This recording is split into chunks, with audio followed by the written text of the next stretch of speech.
Well, interest rates are going up. The stock market bounces up and down. Today's investment atmosphere can be a bit of a frightening place. That's why the professionals at Cumberland Advisors are who to turn to when you need some answers. And we're happy to have Chairman and Chief Investment Officer David Kotok here with us today to answer some of our hard-hitting money questions. And I know you wave your magic wand to fix the market for now, but we'll see how long that lasts. We want to talk about recent headlines. Last week, the Fed hiked interest rates 1.75%. Let's talk about what that means to us in some different categories. And I think one that affects probably the most amount of people, credit cards. What's going to happen? The Fed, after the financial crisis, took the interest rates down to zero. And we have been living with that for a lot of years. Are we spoiled? Now, oh yeah, we've been spoiled. Yeah. Now we're getting back to normal. So the Fed is slowly working its way back. Gradualism is the key. Yeah. And they will continue to do so to get back to what is normal. If you're old, like me, you remember normal. If you're young and you only have the last 5 years or 6 or 7 years, all you know is very low interest rates, and that's about to change. Is this going to catch people by surprise? Have they accumulated more debt than you think they should and you have seen with people because rates were low? Well, Stephanie, that's a great question because you don't know the behavior of younger people. Now, I brought you dessert. Oh, we love that. Bitcoin. Okay, money. So this is a chocolate-covered Bitcoin. Okay. Young people think this is money. Old people know it isn't.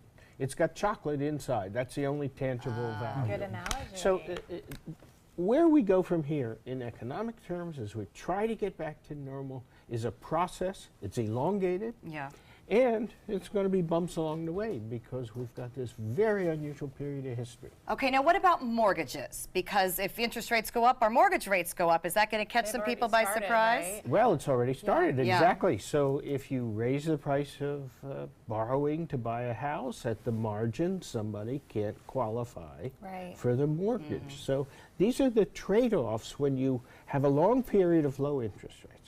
And then you want to get back to what you think is new normal. And we don't know what new normal is. That's ahead of us.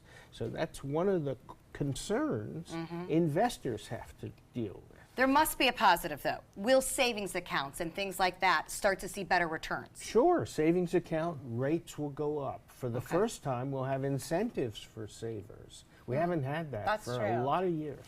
All right, well, let's talk about the markets. They're up, they're down. I try not to pay too much attention anymore. How is everything that's happening out there affecting the non-professional investor? I think the non-professional investor who is younger is bewildered by all the volatility. They've never seen anything like it. And those who are older remember crises and they're afraid.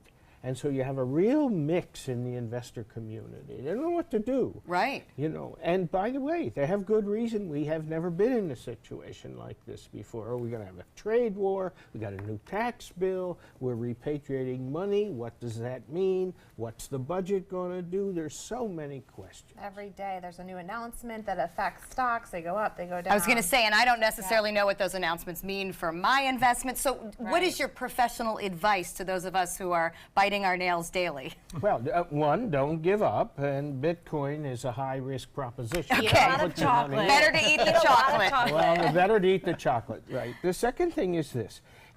There is room for everybody to have some investments.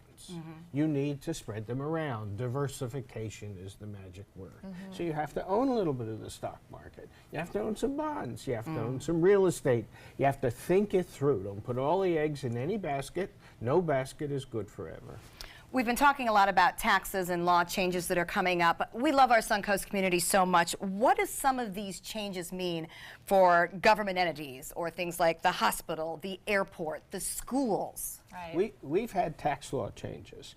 They've changed the way the bonds which are used, municipal bonds, to finance airports and hospitals are treated. Certain bonds will be able to be owned by banks in a different way. So the rules have changed.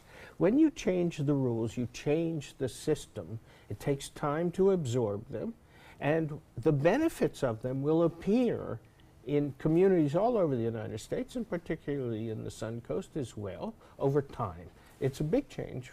It's technical, but it's a good change for the growth of the community. And you may see growth slow a little bit, I would imagine, with interest rates going up and commercial construction harder to finance projects and things like that. Would you agree? I think so, and I think we've had such a big boom. You talked about it earlier in the show, and now you introduce a higher cost of mortgages and finance. Do you slow down the boom? I think the answer is yes. Maybe. Do we have an overbuilding? Right. That's the big question. It might be okay. All right, if I read between the lines and everything you've said, I think we need to buckle up for 2018. There's a lot of different changes and a lot of different factors out there. I think so. A little caution is always a good thing. Okay, I like the advice. All right, you can hear more from David and some other very prominent, nationally recognized financial experts. This is all coming up at the second annual Financial Literacy Day. It is April 5th at the University of South Florida, Sarasota-Manatee. This is so important for all of us. And David, I want you to add in what respected person will be a keynote speaker. Well, we're very excited. We have the new president of the Federal Reserve Bank of Atlanta. Which is our district. Which is our district, and Florida's included. And he will deliver a keynote speech right after lunch. So come early, have lunch, All right. and then get the real message. That's perfect. David says that's going to make national news right here in Sarasota the day he speaks here. So a lot of important financial things happening right here on the Suncoast. To register for the upcoming Financial Literacy Day, you'll want to go to cumber.com. Thank you for joining us. Thank you. Coming up next, we're going to meet Manatee County's Little Women.